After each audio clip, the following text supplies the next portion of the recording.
Selamat pagi semuanya. Apa kabarnya hari ini? Baik. Siap untuk kunjungan pembelajaran kita hari ini? Siap. Kemana lokasi yang pertama? Museum Purbakala Cipari. Kunjungan yang kedua ke Museum Perjanjian Linggar Jati. Sebelum berangkat, kita doa dulu bersama. Tadi sudah ya, doa belajar. Kemudian karena kita naik kendaraan, jadi kita harus berdoa. Masih ingat nggak doa menaiki kendaraan? Masih? Yo.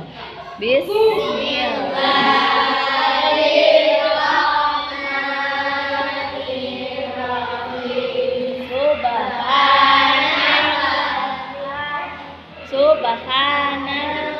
Bisa Allah ada kunna tahum muqina ila rabbina lahum.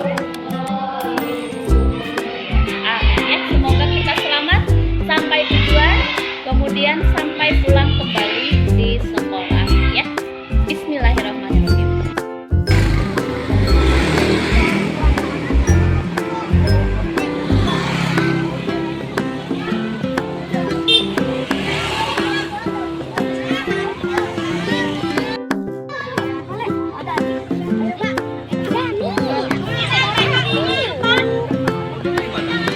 Kuning di payun wios, Agung di dinya. Di sini aja, Pak.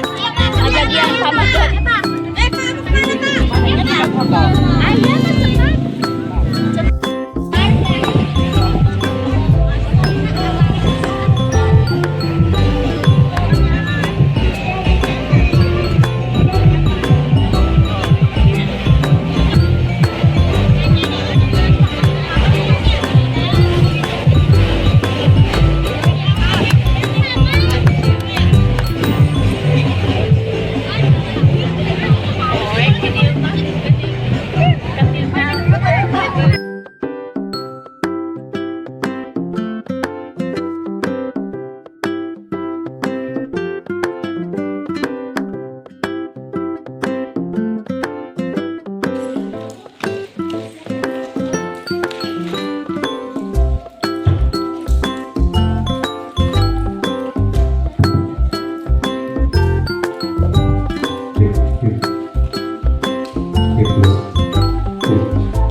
Oke, sekalian, mari kita sama-sama simak. Kami akan menyampaikan mengenai sejarah kepurbakalaan yang ada di situs Taman Purbakala Cipari ini. Ini merupakan salah satu wisata edukasi, belajar luar kelas, belajar luar sekolah, yang mungkin biasanya adik-adik belajar di dalam kelas. Pada pagi ini, adik-adik jembatani untuk mengunjungi salah satu tempat kehidupan manusia masa lalu, manusia purba, atau disebut juga manusia prasejarah, bahkan disebut juga manusia prakabsa. Kenapa masa prasejarah bisa disebut masa prasejarah? Karena pada masa itu orang belum mengenal huruf atau tulisan. Kalian yang kami banggakan, kami ucapkan selamat datang di objek wisata budaya Museum Situs Taman Purbakala Cipari. Museum Situs Taman Purbakala Cipari yang mana secara letak geografisnya atau lokasinya berada di Kelurahan Cipari, Kecamatan Cigugur, Kabupaten Kuningan. Kami ulang, Museum Situs Taman Purbakasepari secara letak geografisnya atau lokasinya berada di Kelurahan Cipari, Kecamatan Cibubur, Kabupaten Kuningan. Dengan luas 7.000 meter persegi, berada di ketinggian permukaan air laut 661 meter. Dan perlu diketahui, Museum Situs Taman Purbakasepari di sini dulunya merupakan lahan pertanian. Jadi lokasi ini tidak nampak seperti yang sekarang ini, tapi semua tertutup. Tidak nampak adanya benda ataupun artefak. Jadi di atasnya itu tidak kelihatan adanya benda atau artefak. Yang mana lahan pertanian yang ada di situs Taman Purbakasepari ini digunakan oleh warga yang ada di Cipari ini untuk bercocok tanam. Jadi untuk lahan-lahan pertanian itu pada tahun 1971. Dan adapun awal penemuan yang mana berawal pada tahun 1971.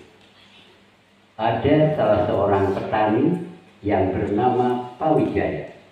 Boleh kita petik sebisa mungkin ya, semaksimal mungkin. Jadi awalnya ada seorang petani yang bernama Pak Wijaya. Pak Wijaya seorang petani yang menggarap tanah di lokasi ini. Ternyata pada tahun tersebut itu Pak Wijaya menemukan sejenis batuan di lokasi ini. Ternyata batuan itu ada kesamaan dan kemiripan sewaktu ada pameran kepurbakalaan. Jadi Pak Wijaya awalnya yang merupakan seorang petani menemukan sejenis batuan di lokasi itu. Dan batuan itu ada kesamaan dan kemiripan sewaktu ada pameran kepurbakalaan. Itu dengan adanya kesamaan batuan yang ada di Cipari sama di pameran kepurbakalaan. Temuan itu dilaporkan kepada tim survei sejarah dan purbakala Kuningan. Di lokasi ini diadakan penelitian dan penggalian percobaan pada tahun 1972. Itu boleh dicatat. Penggalian percobaan di situs Taman Purbakasepari ini dilakukan pada tahun 1972. Itu merupakan penggalian pertama. Adapun yang ditemukan waktu penggalian percobaan di situs Taman Purbakasepari ini, itu pada tahun 1972 itu ditemukan salah satu benda purbakala yang dinamakan peti kubur batu. Jadi tahun 1972 itu ditemukan salah satu benda purbakala yang dinamakan peti kubur batu. Dan peti kubur batu yang ada di situs Taman Purbakasepari ini itu hasil penelitian, merupakan peninggalan zaman batu besar megalitikum. Temuan itu ditindaklanjuti, dilaporkan ke salah satu lembaga kepurbakalaan yang ada di Jakarta, yang pada waktu itu namanya LPPN. LPPN adalah lembaga purbakala peninggalan nasional yang berpusat di Jakarta. Di sini diadakan penelitian kembali dan penggalian total. Boleh dicatat ya, penggalian total di situs Taman Purbakasepari ini dilakukan pada tahun 1975. Silakan catat. Tadi penggalian percobaan tahun 1972, sedangkan penggalian total pada tahun 1975. Adapun yang menggali di situs Taman Purbakasepari ini itu digali oleh arkeolog dari LPPN Jakarta di bawah pimpinan Teguh Asma MA. Jadi yang menggali di situs Taman Purba Kecipari ini itu yang dipimpin oleh arkeolog dari LPPN Jakarta di bawah pimpinan Teguh Asma MA. Itu nama UGM Yogyakarta. Jadi selain oleh arkeolog Teguh Asma MA, penggalian di sini juga dilakukan atau dibantu oleh mahasiswa UGM Yogyakarta. Adapun temuan-temuannya atau benda-bendanya yang ditemukan pada penggalian total tahun 1975 merupakan puncak penggalian. Itu banyak ditemukan benda-benda purbakala atau benda cagar budaya. Seperti ada kapak batu, boleh catat sebisa mungkin, semaksimal mungkin. Temuan-temuan di benda di sini ada kapak batu, ada gelang batu, ada juga yaitu benda-benda gerabah, dan juga ada ditemukan kapak perut. Jadi yang ditemukan di situs Taman Purba Kecipari ini pada penggalian total tahun 1975 ada kapak batu, ada gelang batu, benda-benda gerabah, bahkan ditemukan juga alat-alat dari perut atau ada kapak perut. Itu yang ditemukan, yang digali pada tahun 1975, yang puncaknya berapa? Tahun 1975. Adapun benda-benda tersebut yang sekarang tersimpan di dalam etalase. Jadi di sini, ini di dalam etalase dari sini hasil penemuan, hasil penggalian di situs Taman Purba Kecipari. Adapun kapak batu yang ada di situs Taman Purba Kecipari ini itu merupakan peninggalan zaman batu muda, zaman batu baru Neolitikum.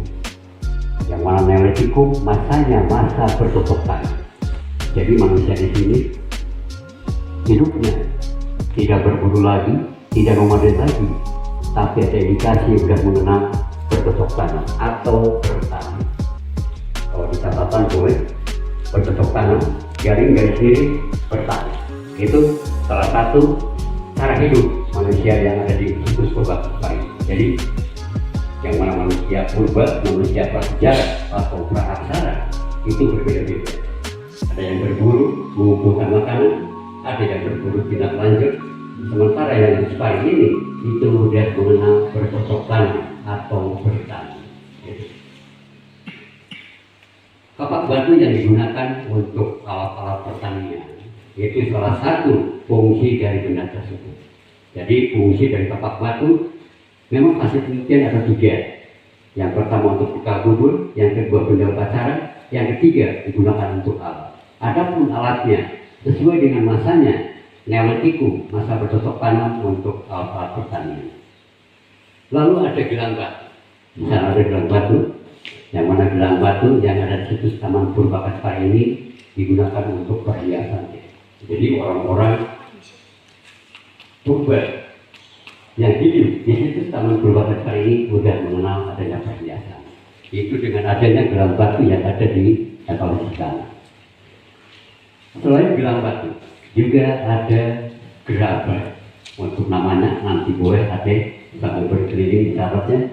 Yang syaratnya ada kendi yang digunakan untuk menyimpan air, ada bokor, ada jambara. Itu adalah benda-benda gerabah atau tembikar yang terbuat dari tanah liat yang digunakan manusia-manusia pada masa itu untuk alat-alat sehari-hari. Jadi gerabah-gerabah atau tembikar yang ada di situs Taman Purba Kecipari digunakan untuk alat-alat sehari-hari atau bisa alat-alat rumah tangga. Sedangkan yang ada di luar itu ada di dalam, ada kapak batu, ada gelang batu, ada gerabah, ada juga perut. Yang ada di luar, di sana ada peti kubur batu. Itu kalau di luar, boleh dicatat, nanti akan bisa ajak langsung keluar untuk melihat seperti apa peti kubur batu. Ada peti kubur batu, ada altar batu atau punden berpundak. Jadi boleh mencatat namanya altar batu, boleh punden berpundak. yang kedua.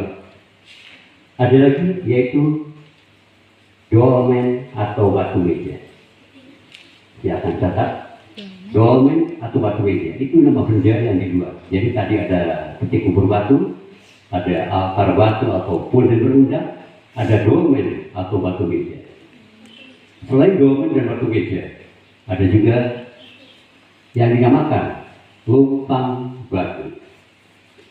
Pengulang, lumpang batu dan juga batu dakon. Itu dua nama benda yang ada di luar sana. Selain lumpang batu dan batu dakon, ada juga yaitu batu tenggelam. Jadi yang di luar itu ada peti kubur batu, ada altar batu atau pulden berundak, ada batu dakon, ada lumpang batu, dan ada dolmen atau batu meja. Itu sudah di luar. Selain yang itu, ada juga yaitu batu tinggi besar yang dinamakan batu men. Jadi yang di luar itu dibangunlah gedung museum ini tahun 1976.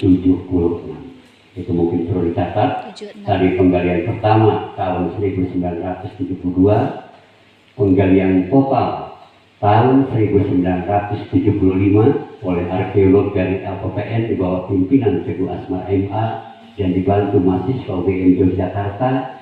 Sedangkan pembangunan gedung museum pada tahun 1976. Adapun peresmian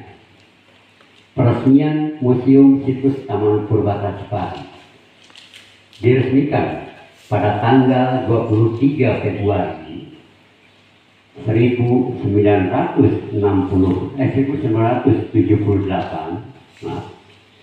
Peresmian Museum Situs Taman Purbakala Cipari diresmikan pada tanggal 23 Februari 1978 oleh Menteri Pendidikan dan Kebudayaan atau Mendikbud, bisa disingkat kalau perpanjangan, diresmikan oleh Mendikbud. Mau dipanjangkan boleh, Menteri Pendidikan dan Kebudayaan. Kalau mau disingkat Mendikbud, Profesor atau Prof. Dr. Dr. Sarip Tahir. Kami ulang. Menteri Pendidikan dan Kebudayaan atau Mendikbud yang meresmikan situs Taman Purbakala Cipari ini adalah Profesor Dr. Sarip Tahir. Namanya obsidian itu apa? Ya, ini ada salah satu pertanyaan. Kami akan jempol tuh. Untuk dia yang belum bertanya, kenapa saya akan jempol? Tidak mudah sih untuk berbicara di muka umum, berbicara di depan orang banyak. Itu memerlukan mental yang kuat, keberanian yang tinggi. Makanya kami kalau ada bertanya, bagus, itu dia sudah berani menunjukkan keberanian untuk bertanya. Dan ternyata dari pertanyaannya itu mungkin tadi sekilas membaca di dalam alasnya ada batu obsidian. Oke, yang dimaksud dengan batu obsidian itu salah satu jenis batuan yang ada di situs Taman Purbakala Cipari. Batuan obsidian itu yang berwarna hitam misalnya. Itu batuan obsidian terjadi dengan adanya material gunung berapi yang meletus. Ini kan ada gunung Cermai, gunung Cermai belum berapi dengan tinggi 3.800 meter. Itu mungkin pernah terjadi letusan. Dari material letusan tersebut, itu ada yang membentuk suatu batuan yang namanya obsidian. Batuan obsidian terjadi dengan adanya pendinginan yang sangat cepat dari magma, sehingga menimbulkan suatu batuan yang dinamakan obsidian itu. Itu sangat keras, tajam, tapi berkaca. Maksudnya apa tuh? Ya berkaca seperti kaca lain, itulah bentuknya. Itu adalah jenis batuan. Yang mana batuan-batuan tersebut selain obsidian, ada kalsedon, ada kuarsa, ada jasper. Itu jenis batuan yang digunakan untuk membuat alat-alat, salah satunya baik tapak batu maupun gelang batu.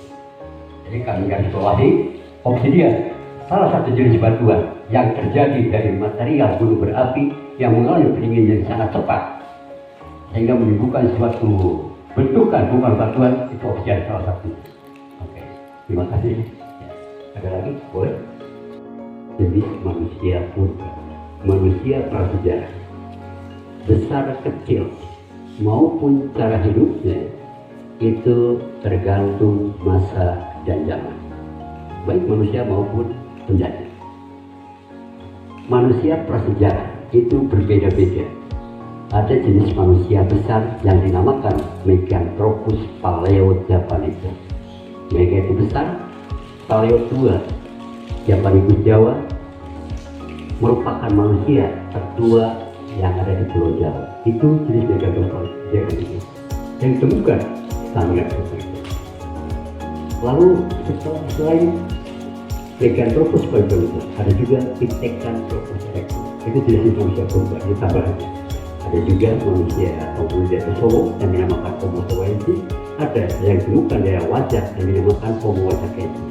Untuk yang di Cipari, nama jenis manusia purba yang pernah ada hidup di Cipari atau di sini, jenisnya Homo sapiens.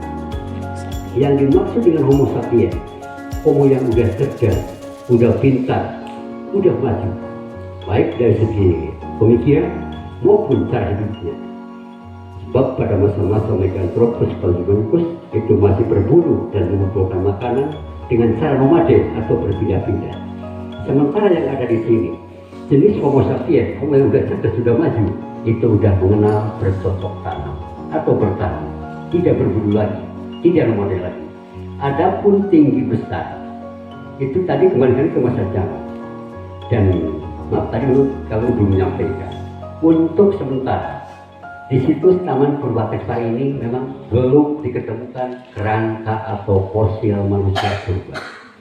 Karena faktor keasaman tanahnya tinggi, subur dan gembur, sehingga tidak kuat terhadap organik terutama tulang. Iya. Tapi walaupun ditemukan kerangka atau fosil manusia purba, dengan ditemukannya benda menunjukkan pernah adanya peradaban kehidupan manusia yang ada di situs Purwakarta ini. Adapun usia yang ada di situs Taman Purwakarta ini itu masa Neolitikum ke awal Perundagian atau Perunggu yang berkisar antara 1000 sampai 500 tahun sebelum Masehi. 3000 tahun yang lalu, 1000 tahun sebelum Masehi, di sini sudah ada kehidupan manusia. Bisa disebut manusia purba, bisa disebut manusia prasejarah, bisa disebut manusia praaksara. Kenapa masa prasejarah disebut masa praaksara? Sebab pada masa itu orang belum mengenal huruf atau tulisan. Adapun tingginya, kita melihat peti kubur batu yang ada di luar nanti, itu panjangnya 190 cm.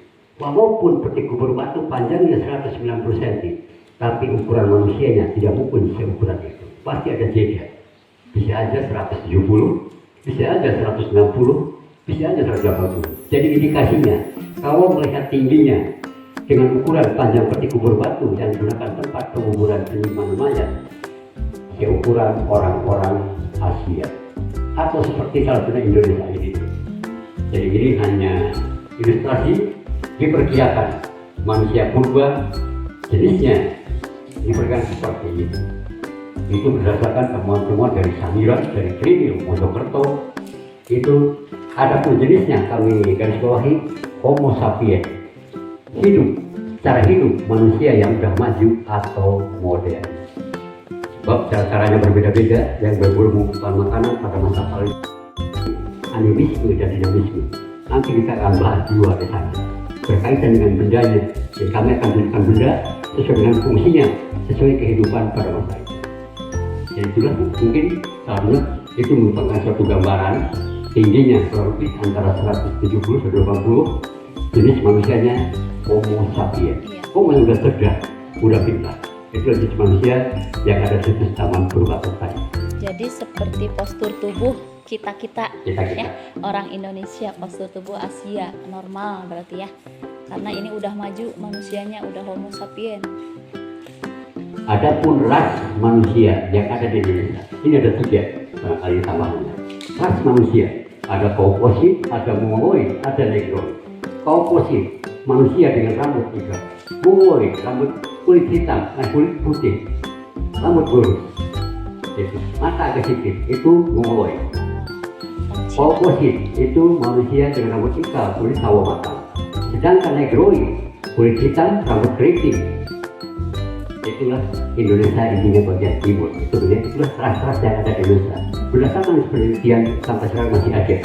Jadi ada Mongoloid, ada Negroid, ada Kauposid. Itulah 3 ras manusia yang menghuni sampai sekarang ini. Mungkin genetiknya Mongoloid dengan keturunan Cina. Kauposid, ya Jawa itu Indonesia ini, ya.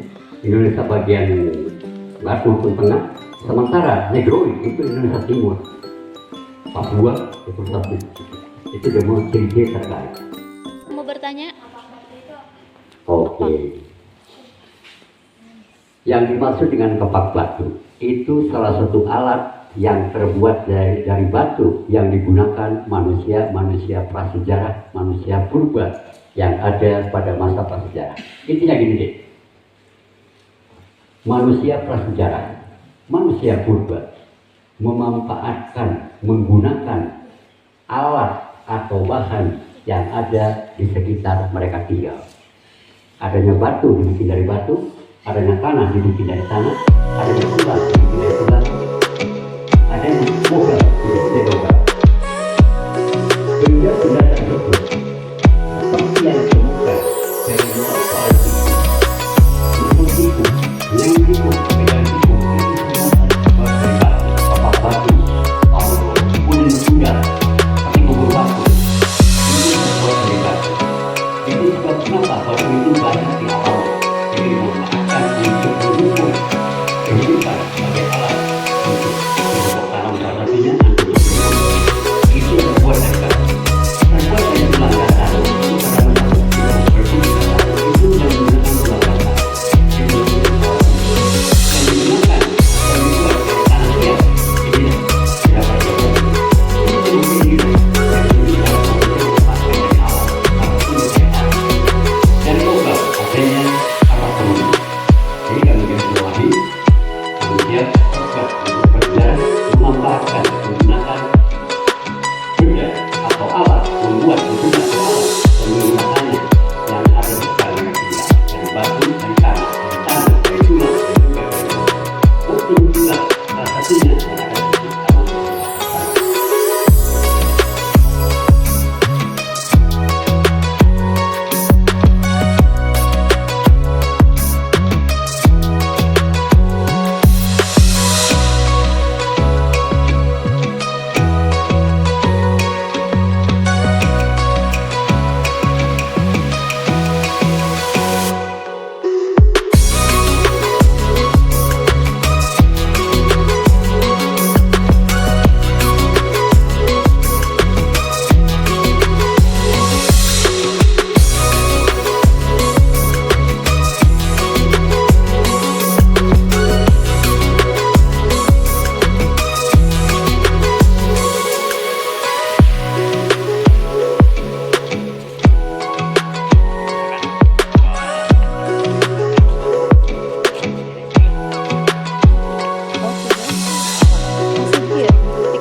Kurikulum Merdeka mah kelas 4 terus tahu benda-benda sejarah lokasinya. Kita mah dulu SMP belajar gitu teh. Oke ya kalian,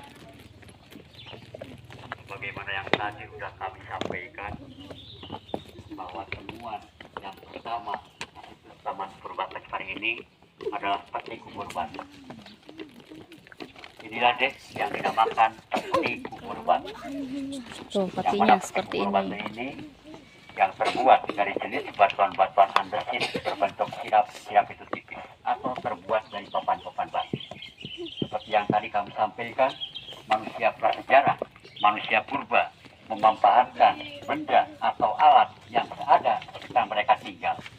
Dengan adanya papan-papan batu, ini adalah satu yang dibuat untuk menyimpan menguburkan mayat terbuat dari batu juga.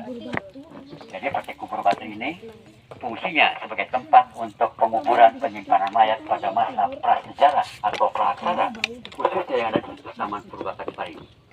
Penguburan penyimpanan mayat berbeda-beda. Ada di dalam peti kubur batu yang ditemukan di Cipari ini, ada juga yang disimpan dikuburkan di dalam sarkofagus, ada juga yang dikuburkan disimpan di dalam waruga. Yang mana nama-nama benda tersebut itu memang ada di tiap-tiap daerah. Salah satu yang di Cipari ini, waruga batu kubur yang banyak ditemukan di tanah Toraja, Sulawesi Tengah. Itu batu kesimpanannya berbentuk kotak nih. Nanti ada pelajaran SMP juga, SMP yang dewasa. Batu kubur saja berbentuk kotak yang tengahnya dibolongin. Itu salah satu tempat untuk penguburan penyimpanan mayat. Posisinya, kalau peti kubur batu, mayat yang terletakkan seperti mayat biasa. Sementara dalam waruga itu agak duduk seperti ini. Yang penempatan dalam waruga dapat ditemukan tradisional. Jadi, manusia bersejarah menggunakan alat-alat dari batu, dari tulang, dari pohon, dari tanah untuk menopang hidupnya, tempat hidupnya. Untuk hal-hal yang menggunakan terbang. Peti kubur batu ini panjangnya 114 meter. Yang mana di dalam peti kubur batu ini harusnya ada kerangka atau wajah manusia. Tapi ternyata Cipari bukan alasan karena Cipari juga adalah makanan. Mereka makanan yang tidak kuat terhadap organik bersama tulang. Tidak seperti Sangiran. Karena membutuhkan wajah manusia purba dan memegang rumput pada Cipari. Karena Sangiran itu tanahnya mengandung garam. Itu bukan lembah Sangiran itu. Sebab dulu Nusantara ini hampir sebagai tempat air. Ada zaman glasial, penurunan derap air. Yang mana penurunan derap air, penurunan itu menunjukkan wilayah-wilayah tersebut satu saja. Sana batu berplatform. Selain pos manusia, yang berplatform ada juga yaitu hewan-hewan yang ditemukan di sana seperti tagedon itu ada dengan apa tuh gading-gading gajah yang panjangnya 1,5 meter itu ada di fosil yang ada di area itu. Sementara yang Cipari ini hanya sebatas benda seperti yang tadi kita ada ingin pemandangan yang di atas dan naik. Sekarang informasi itu ya. Ayo sini. Ayo sini ayo cepat. Lokasi inilah yang dinamakan altar atau juga lokasi yang dinamakan altar batu atau altar batu berguna dengan batu yang berguna-guna bagi yang mana altar batu berguna ini digunakan untuk upacara pernikahan terhadap arwah nenek moyang. Mohon maaf pada masa itu orang ada agama, ada kepercayaan. Ada dua kepercayaan pada masa prasejarah. Yang pertama,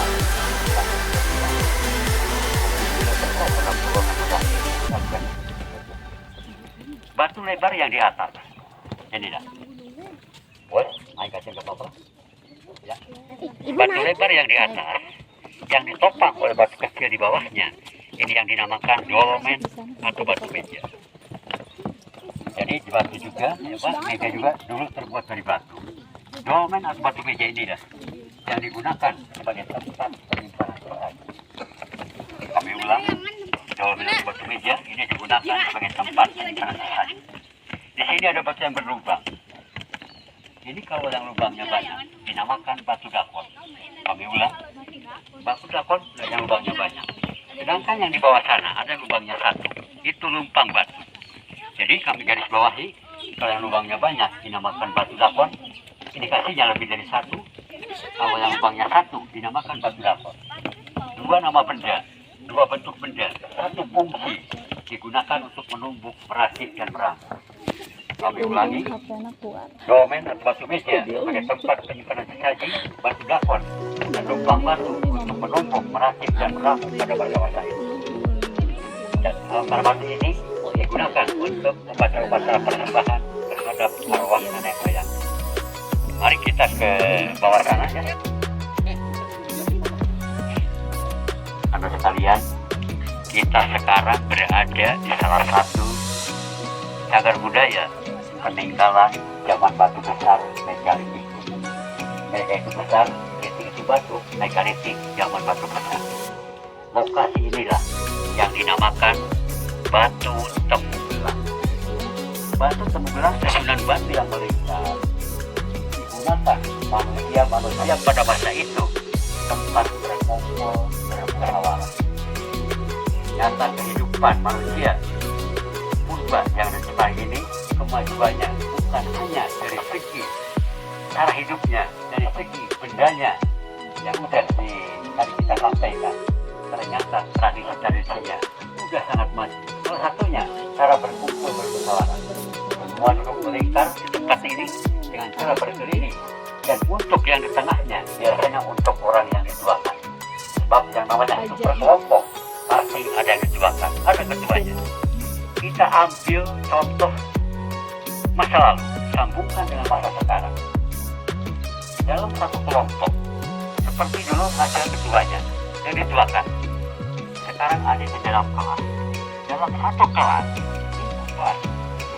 pasti ada KM. Betul. Ternyata gambarannya tidak. Dulu orang berkelompok, ada yang dituakan, ada ketuanya. Sekarang dari kelompok ada ini dalam satu kelas ada KM.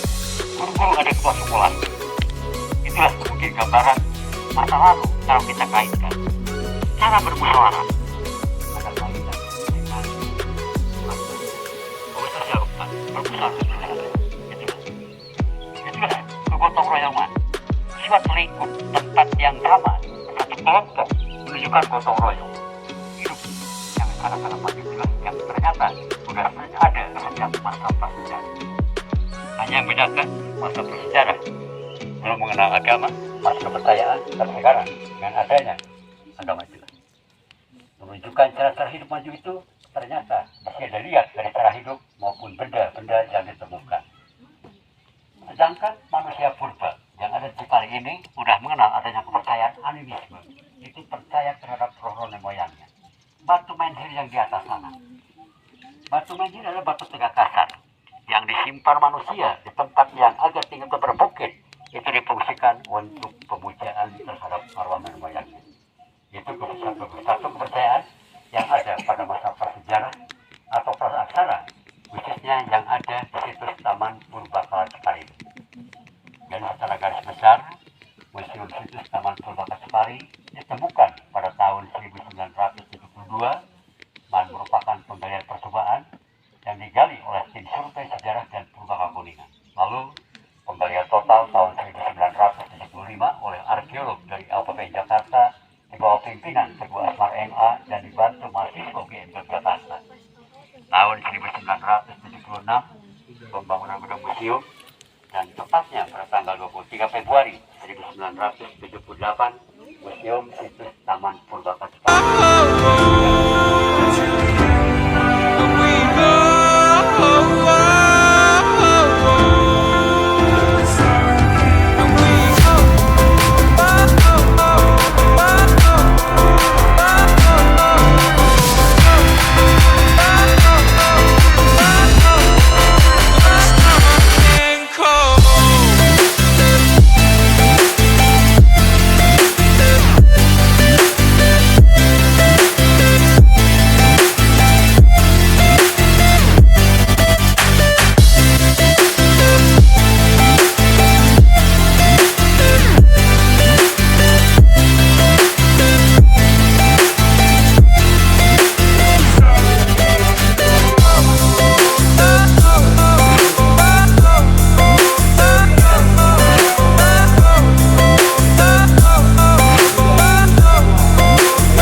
merdeka dijadikan hotel merdeka.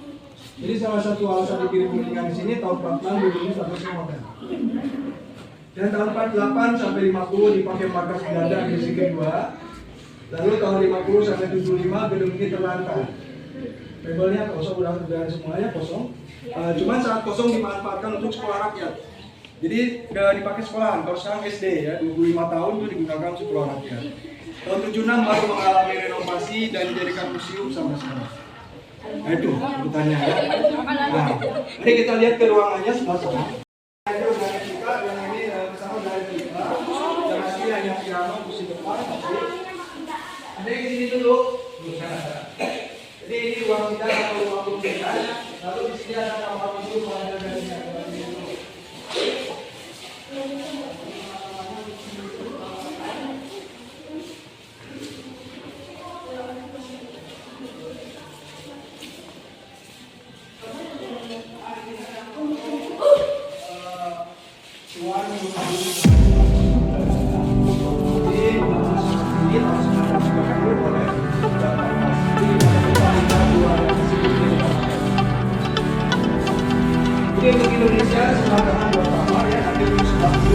My father told me I was timid child.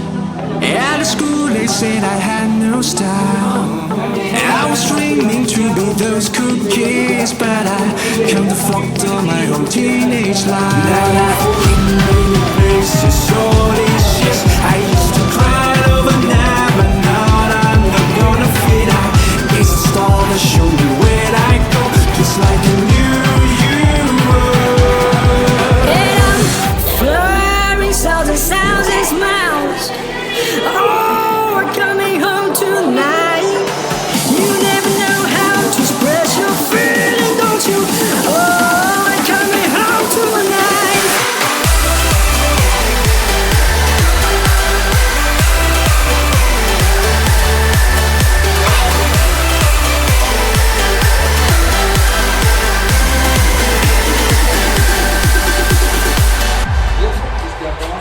Tapi yang asli mungkin ada di ruang makan. My father told me I was born to run. Long way from home, he never doubt his son. Don't call me back until your dreams come true. But I pray for you, be always by your side. Now life in many places so delicious. I used to cry overnight, but now I'm not gonna fit out. It's the star that show me where I go, just like a new you were. And life is nothing but a simple song. Don't worry, Daddy, I ain't coming home. And life is nothing but a simple song. Don't worry, Daddy, I ain't coming home.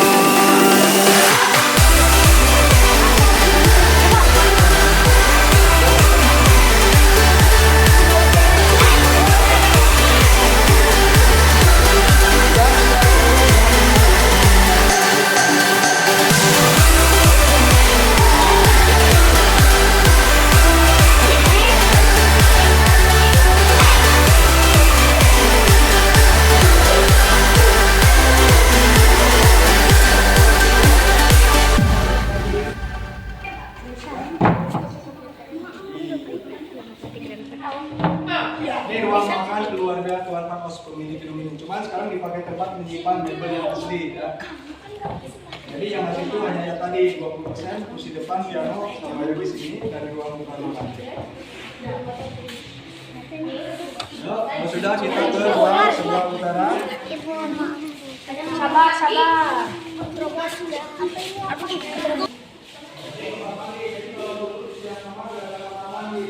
Ini ruang makan.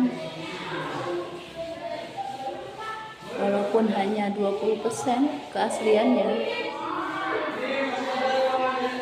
tapi ini sudah cukup menggambarkan bagaimana keadaan pada saat